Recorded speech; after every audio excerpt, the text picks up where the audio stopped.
തടിപ്പണിക്കാരെ പലരും കണ്ടിട്ടുണ്ടാകും അല്ലെ. എന്നാൽ തടിപ്പണിക്കാരിയെ പരിചയപ്പെട്ടാലോ, അതും 24 വയസ്സ് മാത്രമുള്ളൊരു വിദ്യാർത്ഥിനിയെ.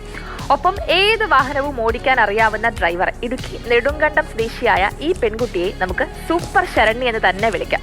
ഇടുക്കി പോലെയുള്ള ഒരു ജില്ലയുടെ മലയോര മേഖലയിൽ ഇത്തരം പുരുഷന്മാരെ പോലെ തന്നെ അതികഠിനമായിട്ടുള്ള ജോലികൾ ചെയ്യുന്ന നിരവധി സ്ത്രീകളുണ്ട്. പക്ഷേ ഇത്രയും പ്രായം കുറഞ്ഞ ഒരു പെൺകുട്ടി അത് വിവിധ തരത്തിലുള്ള ജോലികൾ, കഠിനമായിട്ടുള്ള വിവിധ തരത്തിലുള്ള ജോലികൾ ചെയ്യുന്നു എന്നുള്ളതാണ് ശരണ്യെ വേറിട്ട ഒരു ആളാക്കി മാറ്റുന്നത്.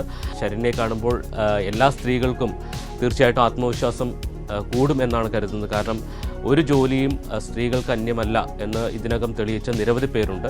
എന്ത് കഠിനമായ ജോലിയും അത് പലതരത്തിലുള്ള ജോലികൾ ചെയ്യാനും സ്ത്രീ കരുത്തിയാണ് എന്ന് തെളിയിക്കുന്ന ഒരാൾ കൂടിയാണ് ശരണ്യ. ഇവർക്ക് ആദ്യമേ ഞാൻ ചോറ് കൊടുക്കാൻ വേണ്ടിയാണ് പൊക്കോണ്ടിരുന്നത് ഉച്ചയ്ക്ക്. അത് കഴിഞ്ഞ് എനിക്ക് അവിടെ ചെന്നപ്പോൾ വാള് യൂസ് ചെയ്യണം എന്നൊക്കെ തോന്നി. അങ്ങനെ മോട്ടോർ വാള് യൂസ് ചെയ്ത് പിന്നെ ലോഡ് ചെയ്യണമെന്ന് തോന്നി. പിന്നെ വണ്ടി ഓടിക്കണം, ഈ ലോഡും കൊണ്ടുള്ള കട്ടൻസുമായിട്ട് പോകുന്നതൊക്കെ ചെയ്യണമെന്ന് തോന്നി. അങ്ങനെ പോയതാണ് അതൊരു പാഷൻ. എല്ലാവരും സപ്പോർട്ട് മാത്രമേ ഉള്ളൂ, വേറെ നെഗറ്റീവായിട്ട് ഇന്നവരാരും ഒന്നും പറഞ്ഞിട്ടില്ല. അതുകൊണ്ട് തന്നെ നമുക്കിത് ഇൻട്രസ്റ്റ് ആണ്. ഞങ്ങൾ രണ്ടും എപ്പോഴും ഒന്നിച്ചുണ്ടാവും. വേറെ ഏതൊരു മേഖലയിലാണെങ്കിലും, വണ്ടി ഓടിക്കാൻ പോയാലും കട്ടൻസിൻ്റെ പണിക്ക് പോയാലും ഞങ്ങൾ ഒന്നിച്ചുണ്ട്. ഞങ്ങൾ വെളിയിൽ വേറെ ആരുടെയും കീഴിലല്ല ജോലിക്ക് പോകുന്നത്. ഞങ്ങൾ തന്നെ തടിയെടുത്ത് സ്വന്തമായിട്ട് പണിയുകയാണ്.